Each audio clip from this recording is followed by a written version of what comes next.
we are waiting for the imminent release of the 3 Israeli hostages, 3 men scheduled to be released today. We are also waiting subsequently. Once they're already in Israeli territory, we await the release of more than 100 Palestinian detainees and prisoners.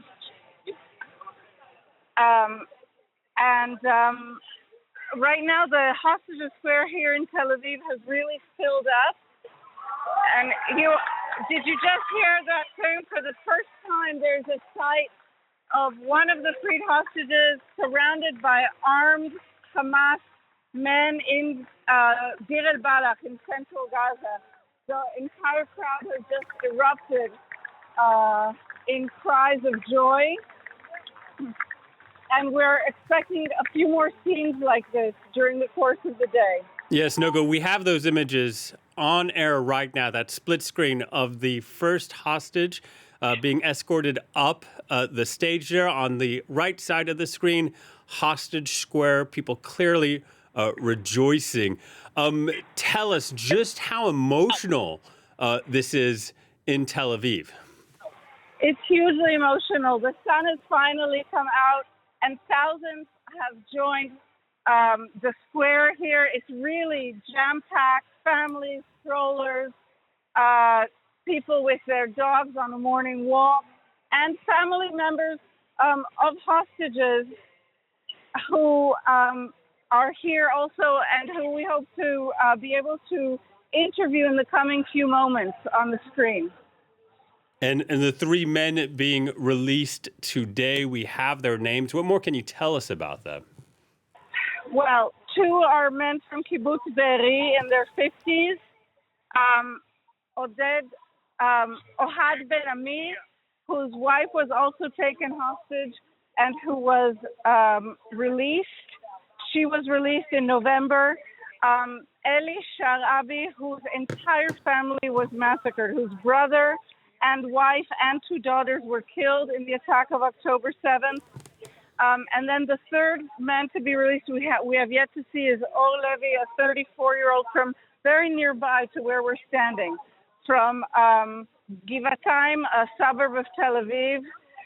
He's expected to be released any minute, and his wife also was killed in the attack of October 7th, and his 3-year-old son. Sorry, I'm being corrected here by members of the public that she was murdered, not killed. And their 3-year-old son has been waiting for his father all this time with no parents. And we've had quite a few. This is a 5th hostage exchange, prisoner swap since the ceasefire began. Noga, I know you've been meeting family members of hostages who have yet to be released. Are they hopeful for future exchanges? They're hopeful and at the same time very fearful. I would say the future of the ceasefire is extremely uncertain right now. And the Israeli families are especially afraid that the Israeli government, they take for granted that Hamas has interest to try and keep this war going. But their great fear is that the Israeli government, for political reasons, also has an interest in keeping the war going and thus not ensuring that all the hostages will be released. Yeah, and just to remind our viewers, what we're seeing on air right now, live from Gaza, is Hamas with the 3 Israeli hostages standing before a crowd of hundreds of people ahead of their official release. On the right side of your screen, Hostage Square in Tel Aviv. That's where our correspondent, Noga Tarnopolsky, is joining us from. Noga, you're just talking about that uncertainty, about what's next in this very difficult and complicated process. We know that Phase 2 negotiations were supposed to have begun last Monday. They clearly did not. Any idea if or when they will begin? Not really. Prime Minister Netanyahu did order a team of Israeli negotiators to head to Doha. As you said, with some delay, this was a unilateral decision on his part to delay this. not welcomed by his own people. And he has sent the team that will be sent to Doha tomorrow is a very low-level team that, as far as we know, is not authorized to hold any substantial discussions on phase 2 of the ceasefire. They're only allowed to discuss a possible extension of phase 1. And this is one of the reasons that Israelis are so fearful of what may come next. The government appears to be acting erratically and trying to basically de facto tell the Trump team, yes, we are sending a negotiation team, but in reality sending such a low-level team with such little authority that in fact it doesn't really mean that Israelis will be able to negotiate this. It also appears that the Netanyahu government is testing the Trump team to see whether or not they're serious about continuing these negotiations. Noga, I'm not sure if you have the images in front of you, but we see the hostages on stage. They do appear to be thin, perhaps emaciated. I think once they leave the stage, they'll be getting in the Red Cross vehicles and be transported back into Israel, where their medical conditions will be examined more thoroughly.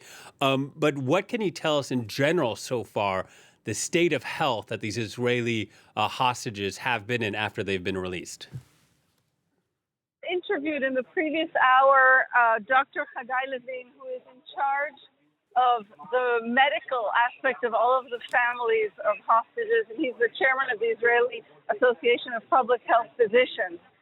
And he describes us a situation where, on the one hand, there is an initial euphoria when the teams come, when the hostages are first released, euphoria both among Israelis and the hostages themselves, who are in some cases seeing light for the first time in months or longer than a year. And yet, on the other hand, he said that there are severe problems ranging from emotional problems to severe health problems and health system problems, which are become evident in the initial days and sometimes weeks or months after the release. Yeah, and it's important to remind our viewers that the men we're looking at on our screen, they were abducted on October 7th, 2023. They've been in captivity 491 days, Noga. They have been. They have been in captivity for a very long time. It's a year and 3 full months. And some of them are even elderly. Some of the hostages still being held are well into their 80s. And now we still see Hamas conducting, for lack of a better word, these interviews with these Israeli hostages on stage. What has reaction been there in Israel with how Hamas has been framing and constructing and, in some degrees, parading these hostages? Well, the reaction here has been a bit of a mumble, I'd say. In two respects, there's been a lot of shock and offense, seeing especially the young female soldiers who were released and who were treated as war trophies on stage. And on the other hand, there's also been a bit of confusion about how the Israeli authorities have treated the return, in some cases with cameras awaiting the hostages before they have even stepped foot in Israeli territory. There's a lot of thirst for these images. As you see, even images put out by Hamas are shown here live on the screen. And yet, there are deep mixed feelings. Now that we hear the announcement, I don't know if you're seeing me on the screen. Are you seeing me? Yes. And just to remind our viewers, 18 hostages, more than 550 Palestinian prisoners have been freed in that time. Add 3 more of these Israelis. Once they are released, that would make 21.